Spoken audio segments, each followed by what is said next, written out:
Hello, hello, and welcome to another weekly reading. The scarab beetle came up very strongly as a message for us this week as well, so that is why he is part of, or she is part of our setup this week.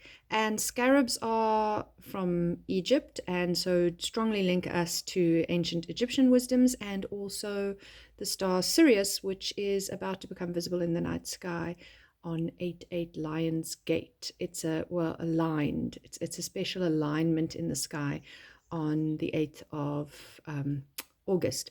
So that portal is already beginning to open. So I'm actually not surprised that scarabs come up because Sirius does link us to the pyramids in ancient Egypt and much of that wisdom. It's about resurrection and transformation. And although we did not get that same card this week, you know how many times in a row, 3 times in a row, we had the death rebirth card.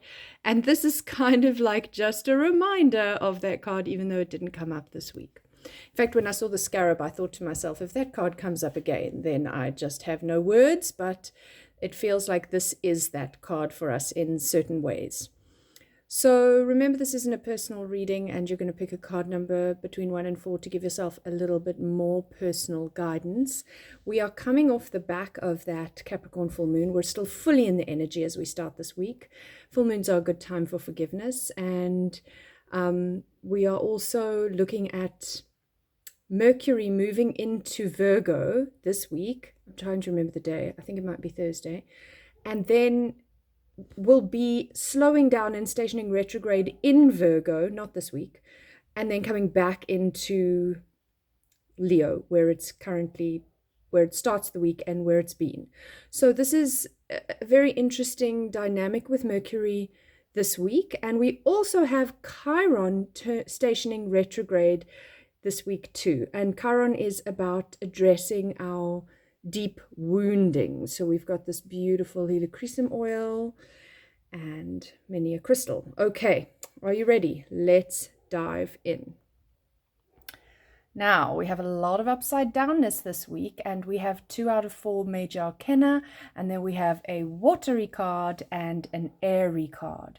So I also think it's interesting that the magician is the number 1 and the wheel is the number 10. If you reduce 10, 1 plus 0 is 1. So there is already a very strong connection between these 2 cards. But let's start with the fact that we've got the Ace of Cups upside down. Aces are new beginnings. There is obviously some kind of a resistance to this beginning at the moment for us. And I think that very much comes to listening, tuning into your heart, following your heart. So we are literally shifting into Leo season as the week begins. Monday is Leo season. We've come out of the watery Cancer season. And Cancer is very much nurturing and cups energy and around the breasts. And then Leo steps into the heart. So this card is a beautiful bridge between the two. But we might look at it as if we had been, with it being upside down, maybe nurturing others more than ourselves. And as we step into Leo season, it's time to turn that around and figure out how to nurture and nourish ourselves so that we can lead from our heart. And just beautiful how it's radiating from the heart center there. And the sign of Cancer is ruled by the moon, and she is illuminating and radiating. And then the sign of Leo, which we stepped into today, is the sign of the sun, which obviously is very radiating. So it's almost as if we need to alchemically, which is very much the magician card, take the energy of sun, and I'm going to turn it around as we've looked at it, as if once we integrate that, we will be able to see the positive of it. So alchemically bringing in that silver moonlight and golden sunlight and finding that perfect balance of day and night, yin and yang, me and you. There's a lot of duality that we could look at this, and the cup will never be full if we're only tending to one half of a paradigm. It needs to be nourish myself so that I can nourish my relationship, or nourish the other so that the relationship doesn't suffer. So depending on where you require more balance, that's what you need to be looking at this week, especially if you chose this card. Okay, then the magician, as I said, has a strong link to alchemy. Remember that the first card in the Major Arcana is the Zero card, and that is the Fool. So when we step into the magician, we have just embarked on a fool's journey where we don't know what we're going to do, and we don't know how we're going to do it, and we don't know anything really. And it's this terrifying and exciting beginning. And then we have to take action. And the magician is very much at that point where he's like, or she is kind of looking at that energy of, well, what tools do I have within me? You can see here the swirling of energy. There's quite a strong infinity symbol energy here on the hat, but also you can see that the energy is having this looping infinity, which is very strongly linking to the Lionsgate portal and so many other things that we won't get too carried away with now. And you can see actually that this even looks like a portal. And what this magician is busy working on is, what is already in me? How do I feel energy? How do I send energy? How do I receive energy? How do I tap into and access what I already am? Because we got this upside down, it's very much saying to us we're being slack. We are not fully tapping our potential. And this is particularly pertinent if you drew number 2. What is it that you're afraid of? Maybe it's not enough self-love and self-reflection, because water is also very reflective. So maybe you're not feeling those feelings and healing those feelings and reflecting upon what triggers you, because in order to tap into the full potential of yourself, you have to see yourself fully and completely. And I mean, it sounds simple, but it's absolutely not simple at all to look at all of your parts. It's a lifelong journey and you'll never complete it. However, if our magician is upside down, it means that you need to put in more work. We need to put in more work collectively, because the future of the world really depends on each of us doing that work in ourselves to become a more fully functional, optimized member of humanity, member of Earth. Then we have our only upright card for the week, which is the Four of Swords, which really does link to our upside down Ace of Cups, because it is about rest. It is about integration. And here again, the heart. It's an air sign, so it does say the mind has been too busy. The anxiety potentially has been high. And I mean, with all the astrology, that wouldn't be surprising. How do I slow it down, shut it down for a while so that I can rest and reboot my brain? I always think of the brain like a computer, and they need to be turned off from time to time. They need to be rebooted. They need to be updated. And so what is it in my belief systems? What is it in my internal narrative that needs rebooting and resetting, so that I am coming more from a place of my heart, not that frisson of anxiety that comes from the head space? Again, Leo rules the heart. So seeing these beautiful hearts, the thread, I mean, that literally is a thread, the thread of Leo energy moving into the space we're coming from, this very watery, sensitive, nurturing Cancerian energy. So definitely take note of, where have I been overgiving and now I am spent? Where did I maybe not have great boundaries? Because watery energy sometimes struggles with boundaries, although Cancerian, the crab itself has a beautiful exoskeleton, which does say that Cancer can be well boundaried.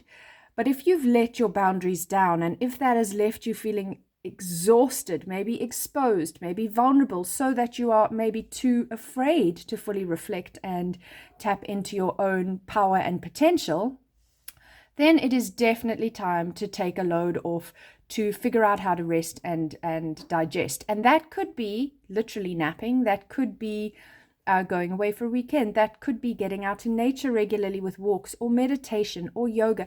This is what you have to figure out. And part of that comes through this process of tapping into your power and reflecting on what nourishes your needs and fills you up. And of course, remember, with Mercury about to station retrograde next week, I think it is, we are feeling that the mind needs to slow down. The mind needs to sort of settle into looking at a very specific area, not trying to do everything at once. And then, of course, we have our final card, which is the 10 card, the wheel. And this is often called the Wheel of Fortune. And this is actually a really good card in its upright. We did get it upside down. It's not a terrible card upside down, but there is delayed gratification. So basically, the Wheel of Fortune is that the wheel spins. We will never be always on a high, never on a low, always on a low, never on a high, always in between, never high or low. That's not the nature of life. The wheel turns.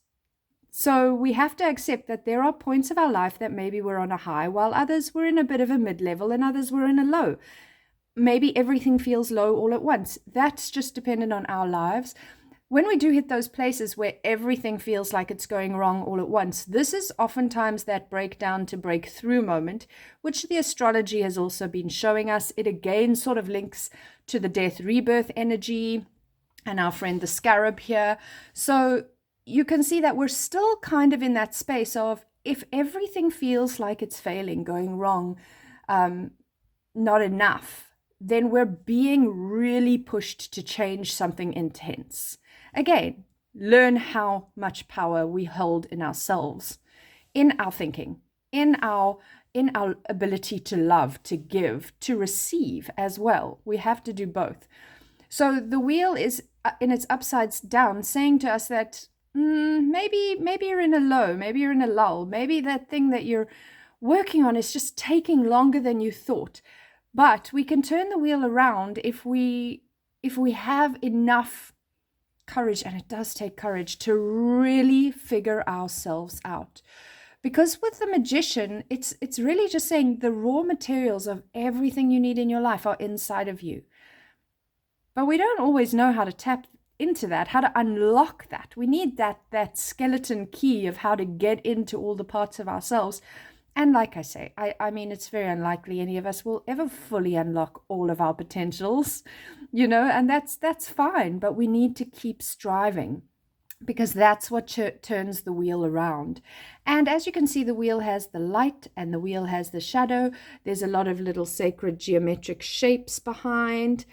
And it is a roll of the dice. It's the luck of the draw. It is certain times things are going well and certain times things aren't. How do I use my potential to improve my odds?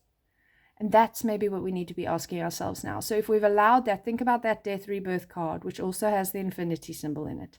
Think about how that came up for us 3 weeks in a row. Let it go, let it go, let it go. Whatever is holding you back, whatever is tethering you to an old way that is no longer working, that is holding you in the low spin of that wheel, we have to cut that tie.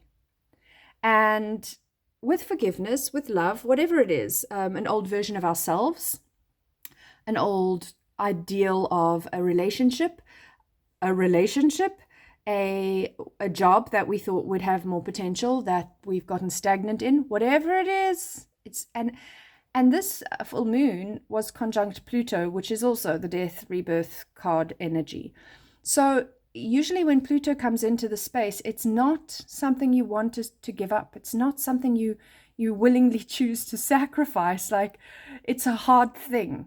It's a hard thing. And that's where the treasures come back in. That's where you hit the jackpot, is when we find the courage to let go of the thing we know deep inside of ourselves is no longer good for us, but we really are trying to hold on to it for all our might. That's the stuff. That's where we need to be. And let's be honest, none of us enjoy that. I'm somebody who quite enjoys shadow work, but letting go of things, I find that hard. So good luck. Have a beautiful week, and check out the link below if you would be interested in working with me on a more personal level. Have a beautiful week.